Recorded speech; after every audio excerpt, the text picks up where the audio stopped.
Hey friends, welcome to Cinematic Scripture, where I help Christians watch attentively, reflect spiritually, and lead from story. Now today, faith and film get a seat at the same table, because we're stepping into quiet streets, flickering jack-o'-lanterns, and a town that feels like yours until evil walks in. This is Halloween, a slasher classic wrapped in silence, shadow, and spiritual ache. And the question it raises beneath the horror is this: what happens when evil refuses to stay buried and fear becomes formation? I'm your host, Kyle Harless. Let's roll film. Just don't turn your back on the boogeyman.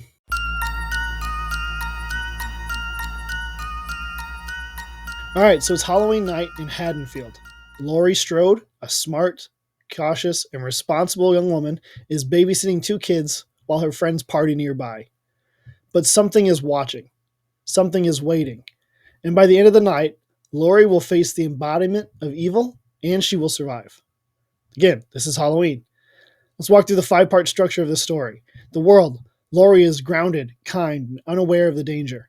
The disruption: her friends begin disappearing. The action: she searches, she protects Tommy and Lindsay, and she fights to survive. The opposition is Michael Myers, the silent stalker, the mask without motive. And the new world is Laurie survives, but not without scars. Evil escapes, and innocence is shattered. Laurie doesn't defeat evil in this film, but she does endure it. Now, as we dive into the narrative lens, we want to let the story speak first. Halloween is horror wrapped in suburbia. It's not gore, it's dread. It's not chaos, it's silence. Michael Myers isn't just a killer. He's a symbol, a shadow, and a presence. And the film aesthetics reinforce this idea. There's long tracking shots that follow characters like prey. There's point of view shots from behind the mask, seeing through the eyes of evil. There's empty streets, quiet homes, and the final shot itself suggests that evil is still out there. In this film, Laurie is hunted, not because she's reckless, but because evil doesn't discriminate. Dr. Loomis in the film calls Michael pure evil. There's no motive, there's no emotion, there's just a mask. And the film agrees. Evil is everywhere, and it refuses to stay buried.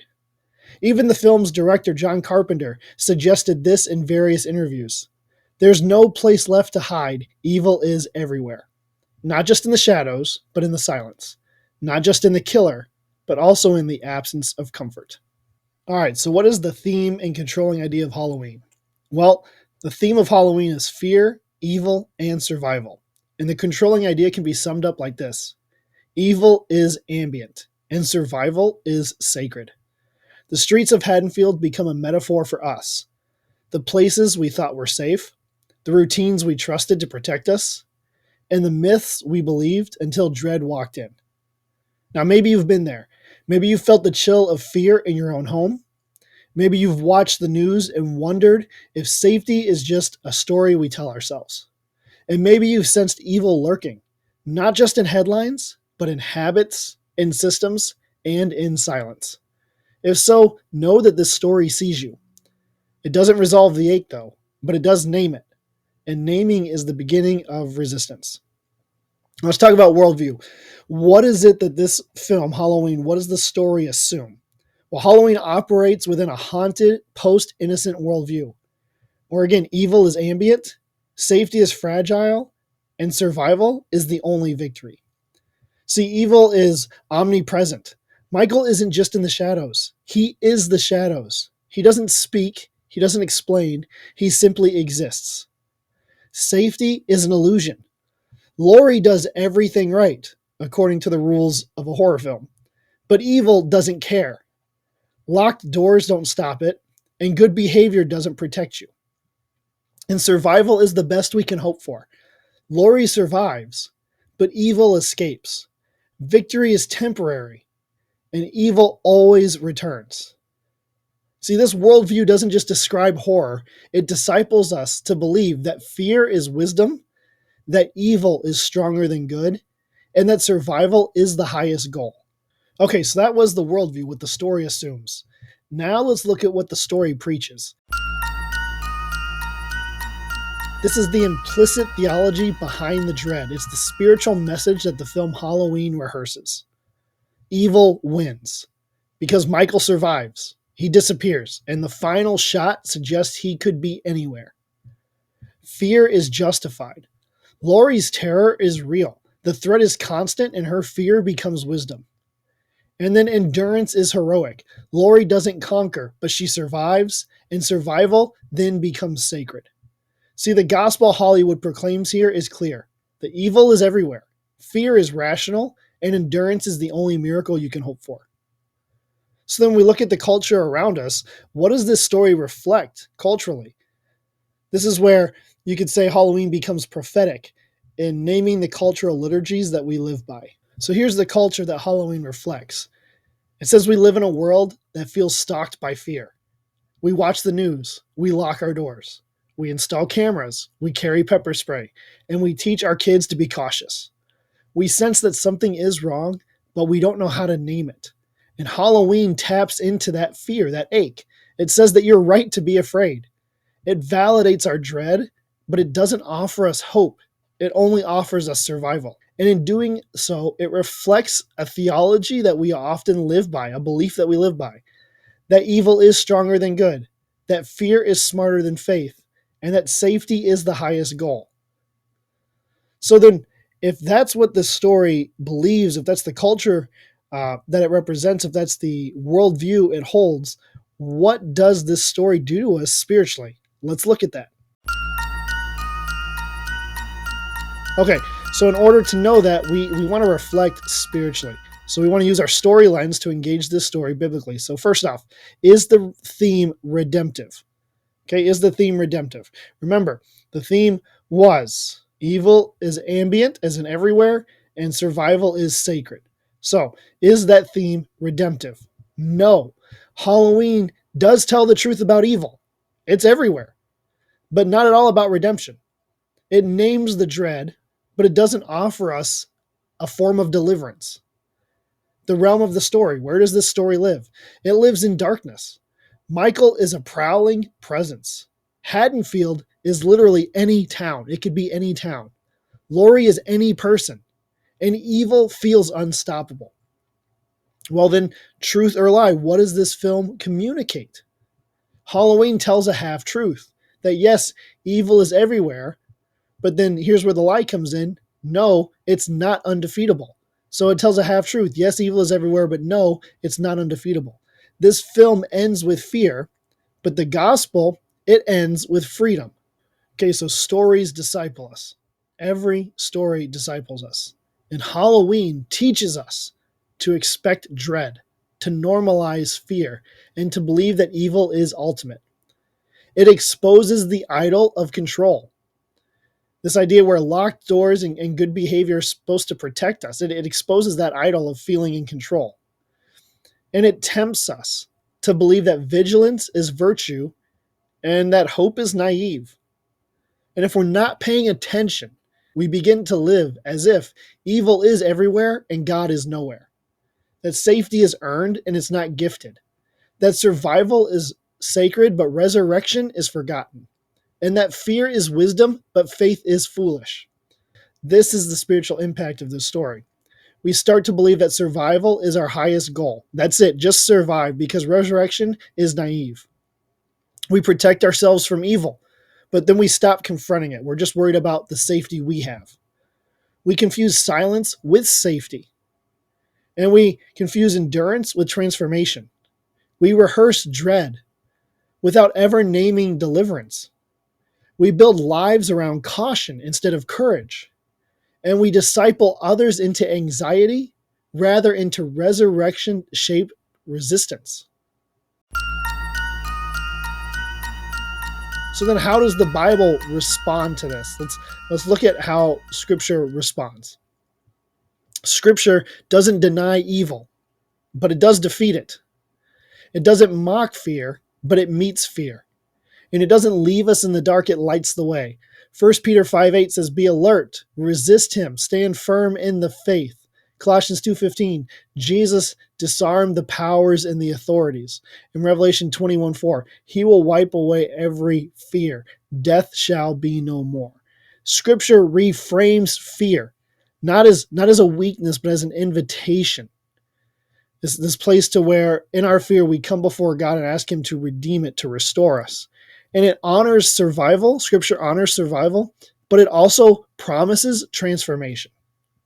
Then the gospel. The gospel doesn't echo horror. It rewrites it because Jesus doesn't stalk us. Jesus saves us. Jesus doesn't wear a mask, but he does bear our scars. Jesus doesn't vanish into the shadows, but he walks into them and he brings light with him. See, the gospel responds by saying evil is real, but it's not ultimate. It names fear, but it doesn't enthrone fear as king. And survival is honored, but resurrection is promised. Where Halloween rehearses dread, the gospel announces deliverance. Not with a knife in the dark, but with a light that cannot be overcome. And the themes of Halloween that are in Halloween, they don't just end with the credits. We actually see similar themes in scripture, in culture, and in film. This idea where fear is everywhere, it's ambient, where evil is unnamed and survival becomes sacred. Like, look at some examples in scripture. Genesis 3, the serpent stalks Eve. It comes in, it watches, it waits, it takes its opportunity. Evil doesn't shout in this moment. It whispers, it waits, it watches, and it twists the truth until truth collapses. There's Exodus 5 through 12, where Pharaoh refuses to release God's people. Power becomes paranoia, and control becomes cruelty. Fear becomes policy. The Israelites are afraid of Pharaoh and his Egyptians. There's Matthew chapter 2, where Herod is hunting the Messiah. Innocence is target. If you remember, he slaughters the children trying to kill this king of the Jews. Children are sacrificed, and evil in this moment wears a crown. There's Matthew 4 and there's Luke 4, where Satan is tempting Jesus in the wilderness. This isolation, Jesus in the wilderness, it becomes a battleground. And hunger becomes vulnerability, and evil offers shortcuts to glory. So there's these moments in scripture where we see evil emphasized and almost like trying to control and reign with its power. In culture, we see this anxiety as the baseline, right? We live with constant alerts, endless notifications, and ambient dread. Fear isn't an interruption, it's the atmosphere. Fear of missing out, fear of, oh, where are my kids? Let's just check Life 360, right? Like all the notifications, everything, because there's just this baseline of anxiety in our culture now. Violence as entertainment. We consume destruction as if it's spectacle. We cheer for vengeance and we rehearse horror and we call it catharsis. This is what violence is entertainment for us. Evil is also spectacle. True crime, slasher films, and I do like a good slasher film. Viral footage. We watch evil unfold, and we rarely ask what it's forming in us. And then fear becomes identity. We define ourselves by what we avoid. We curate safety, and we build lives around caution. In film, we see these themes continue. It Follows is dread as inheritance. Evil is passed down, escape is temporary, and safety is always conditional. There's the Babadook, where grief is a monster. It's unnamed sorrow, and it becomes a stalking presence. Healing requires confrontation, not avoidance. There's Heredity, evil as legacy. Trauma is inherited. Family becomes the battleground, and horror is written into the bloodline. And then there's A Quiet Place, silence as survival. Noise invites death. Vulnerability is punished, and protection then becomes performance. See these echoes in Halloween there's also in scripture and culture and film. They remind us that fear doesn't protect. Fear doesn't always protect us, but it does form us. That evil doesn't always speak, but it does stalk. That safety doesn't always save, but it can seduce. And that the ache of surviving without healing is older than we think. See, the gospel dares to say in the midst of this kind of story that you don't have to live as if evil is ultimate. You don't have to treat fear as your compass. You don't have to survive alone when Jesus stays in the valley. You don't have to rehearse dread when resurrection is already written. Now, you don't have to build your life around caution when courage is a gift of grace. Halloween may end with breathing, bleeding, and with a masked figure vanishing into the dark. But the ache it exposes is very real. We recognize ourselves in locked doors, in the quiet dread, and in the fragile hope. We know what it's like to live with fear as the baseline, to rehearse vigilance, to believe survival is the best that we can hope for. We've seen fear stylized, but not confronted. We've watched evil framed as everywhere, but not addressed. We've mistaken dread for discernment, and vigilance, endurance for virtue. But transformation begins when we stop treating fear as wisdom and we start naming the formation it can cause. When we stop curating safety and we start embodying presence. When we stop rehearsing dread and when we start living in resurrection. I mean, imagine watching Halloween, not just for the suspense or because the time of year it is, but for spiritual clarity. You pause the film and you ask, where am I living as if evil is ultimate? Where have I mistaken vigilance for virtue? Where is God inviting me to resist, not to just endure? You lead a conversation that meets people in their fear, and you honor the survivors, not just for enduring, but also for resisting. You disciple others, not into caution, but into courage. You walk into the shadows, not to be consumed, but to carry light. You confront evil, not with fear, but with resurrection-shaped clarity. You stop locking your heart, and you start opening your life. This is the new world. It's not just personal courage, but communal transformation. It's not just survival, it's resurrection-shaped resistance. It's not just naming fear, but it's confronting evil. It's not just watching, but it's leading, and it's not dread, it's discipleship. See, if the church lived as if evil was defeated and it wasn't ultimate power, we would stop rehearsing fear and start proclaiming freedom. We would stop outsourcing presence to professionals and we would start embodying it. We would stop treating safety as the goal and start living as if resurrection is real. We would walk into the shadows, not to be consumed, but to bring the light of Christ. See, Scripture, the Bible, it doesn't just name evil, it disarms evil. Not with denial, but it defeats it. Not with escape, with incarnation. Jesus doesn't flee the darkness, he enters it, not with a mask, but bearing our scars. He doesn't leave us to survive, he offers resurrection. Jesus says, I am the light of the world. He's not a flashlight, he's not a flicker. See, the gospel, it reframes everything. Fear isn't a sentence, it's a signal. Evil isn't sovereign, it's already confronted. Survival isn't the end, it's the beginning of resurrection. And healing doesn't wait for safety, it begins in the shadows. Friends, if the story stirred something in you, pause, reflect, ask, where am I living in the fear that Jesus has already defeated? Where is God inviting me to stand firm and to stay present? And where have I mistaken my dread for discernment and my survival for faithfulness? And if you're ready to move from watching to engage in film, then step into the challenge, the 5-Day to Gospel Clarity Challenge. Because the gospel doesn't just name evil, it overcomes it, and it invites you and I to live like that statement is true. Until next time, I'm Kyle, and this is Cinematic Scripture. Watch attentively, reflect spiritually, and lead from story, because discipleship lives in what we pay attention to and in the stories we dare to enter. I'll see you next time. Hey friends, thanks for checking out this episode. If it was helpful to you, consider liking it, leave a review or a rating on Apple Podcasts or Spotify, and share it with a friend. And if you're a Christian who wrestles with the connection between cinema and theology, who watches film and whispers, I think that story means something, but you don't have the language to name it, know that you're not alone. You don't need another sermon. You don't need a seminary degree. You just need a sacred lens, a simple framework to interpret story with gospel clarity. And that's why I created the 5 Days to Gospel Clarity Through Story Challenge. It's a live, immersive experience where I will help you reframe film as conversation, read scripture narratively, and disciple through story with spiritual depth. Over 5 days, I will guide you through a transformative process to awaken the ache that stories stir and why it matters spiritually, to decode narrative structure and worldview shaping, to see Scripture as story, not just doctrine, to engage film with grace, not fear, and to disciple through story with gospel clarity and narrative presence. If you're ready to move from cinematic longing to spiritual activation, then join me at cinematicscripture.com/gospel in story.